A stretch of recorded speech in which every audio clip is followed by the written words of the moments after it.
Y bueno, Alan Watts, tienes razón, fue uno de las puntas, pero cuando di realmente el vuelco hacia algo totalmente distinto fue cuando pude acercarme a estos maestros de la no dualidad, no solo los orientales, como Nisargadatta Maharaj, por excelencia, con su libro Yo Soy Eso, que realmente cambió mi visión, Ramana Maharshi, antes de Nisargadatta, pero Ramana tiene mucho de los dioses, de la mitología, mucho de la tradición hindú, mientras Nisargadatta era un vendedor de cigarrillos, así que nada que ver con ninguna afiliación de ninguna religión. Así mostraba lo que era. Mostraba lo que era, muy, muy rústico, muy drástico, muy radical.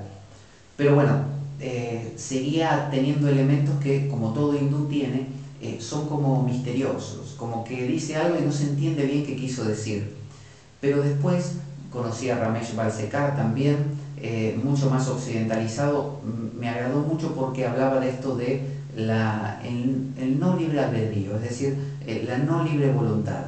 Es decir, esto de que no hay un yo, no hay una decisión ni un control acerca de nada.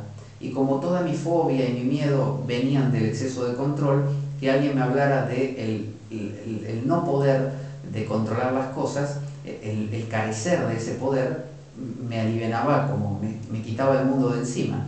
Así que me resultó muy muy interesante Ramesh Balsekar, y luego Ramesh me guió hacia Wayne Liquorman, uno de sus discípulos occidentales, un norteamericano, luego Tony Parsons, un inglés, ambos que están vivos todavía, y bueno, también Ushi Krishnamurti, diferente a Jiddu Krishnamurti, que lo conocí también antes de Ramesh.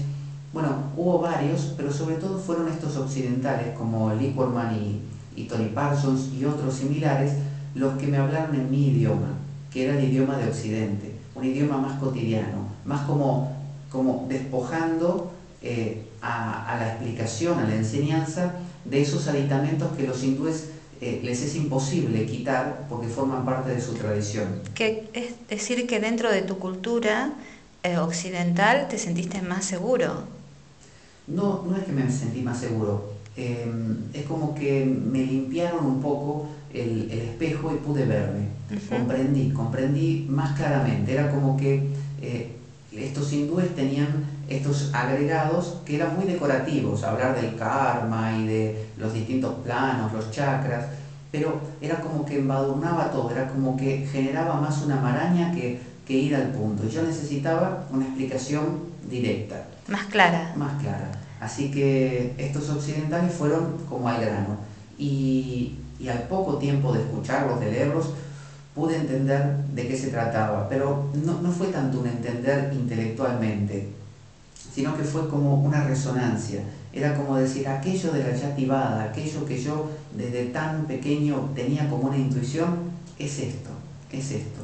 Y encima al descubrir que ya estaba ahí, que no era algo que yo tenía que conseguir, sino que era algo que simplemente tenía que soltar, y fue soltado, no por mí, sino que se soltó.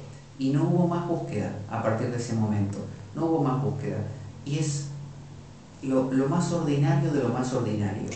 En lugar, te digo esto, en lugar de vivir en un mundo de yogis que vuelan o que entran en trance, como sucede en esta película Samsara, donde el personaje está en meditaciones larguísimas y casi le crece su cabello y sus uñas porque ni se mueve por días y días, y cuando sale es el hombre más pasional del mundo y comete todos los errores que podía cometer, demostrando que esos trances en realidad no cambiaron nada. Entonces, mi mente es la misma mente que tenía cuando tenía 12 años, con sus fobias y todas esas cosas. Esos patrones están ahí, son patrones creados, basados en la memoria, en las experiencias, en lo que mis padres metieron en esa mente, y están así, entremezclados ahí. Solo que ahora, en lugar de estar mirando constantemente eso, miro a través de eso. Veo la vida a través de eso. Entonces, no tengo nada que encontrar. No necesito ser un buscador nunca más. No hay búsqueda. Si quiero me siento a meditar o canto un mantra. De hecho, en las clases de yoga hacemos yoga, cantamos mantras. Puedo hacer cualquiera de las cosas que se conocen como místicas y que están llenas de colores y de alegría y que permiten divertirse, compartir, estar en silencio, todo eso. Pero no lo hago para algo en especial, no busco encontrar nada a través de eso, ya no busco más. Y no podría decir que no encontré nada. ¿Por qué? Porque me di cuenta que no había nada que encontrar. Nunca hubo nada que encontrar, nunca hubo ningún lugar al que llegar. Y lo que es más, jamás me moví desde donde arranqué. El lugar desde donde inicié mi viaje es este, acá estoy, en el mismo lugar. O sea que estás muy, muy igual al cuento de los 10 toros. Podría ser como de los 10 Más toros. o menos. Sí, Pablo, para volver un poquito hacia atrás, sí. en tu camino de la búsqueda, si no nos avanzamos tanto, habíamos quedado con las señoras que les enseñabas en la terraza yoga. Eso era bastante atrás. Ah, bastante, sí, sí. Pero como nos alejamos un poquito y nos avanzamos tanto, Dime. y nos quedamos ahí, ese momento de conocimiento de yoga, de tu camino ahí, de aprender a dar esta técnica. Bueno, cuéntanos un poquito. ¿Cómo? No entendí la pregunta. ¿Qué? Bueno, para que sigas relatando tu viaje ahí en ese momento donde vos dabas clases de yoga a ciertas señoras y bueno, ¿y cómo fue ese inicio en tu vida dando clases de yoga? ¿Cómo comenzaste? Bueno, eso te lo he contado, que simplemente daba clase a estas alumnas, primeras alumnas, que después fueron creciendo y siendo más. Después empezaste a conocer otros lugares también. Otros lugares también. Cada vez daba yoga en los lugares más inusitados. De repente me llamaban para, no sé, una convención donde se reunían empleados de cierta empresa y querían tener una clase de yoga, también estaba ahí. He dado clase para, no sé, en un caso fue una actriz muy conocida de Argentina, para una convención desde Microsoft hasta el Banco Francés, pero a su vez daba clases en centros de yoga. Y bueno, posteriormente, al pasar el tiempo, cuando también te conocí a ti, fuimos dando muchos seminarios, porque todos estos conocimientos que yo fui acumulando a lo largo del tiempo, más esas intuiciones, ¿no? Que no son acumuladas por conocimiento, sino que nacen de dentro, y esto de lo genuino de un buscador, porque aunque un buscador no encuentre jamás nada porque no hay nada que buscar, existen buscadores hipócritas y buscadores genuinos. El buscador genuino es aquel que realmente se muere por encontrar lo que busca. En cambio, el hipócrita es solo una pose.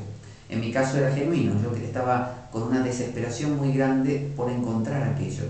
Y bueno, cuando te conocí a ti, tuviste una gran capacidad para expresar todas estas cosas en forma estructurada, en forma de seminarios, cursos, y ahí fue, tú te acuerdas, cuando armamos al principio en hoteles, en salones de los hoteles, salones grandes y bonitos, armamos seminarios de tantra, seminario del libro tibetano de los muertos, de la vida y de la muerte, seminario de astrología, seminario de tarot, seminario del Vijnana Bhairava Tantra, seminarios de meditación, de relajación, de mudras.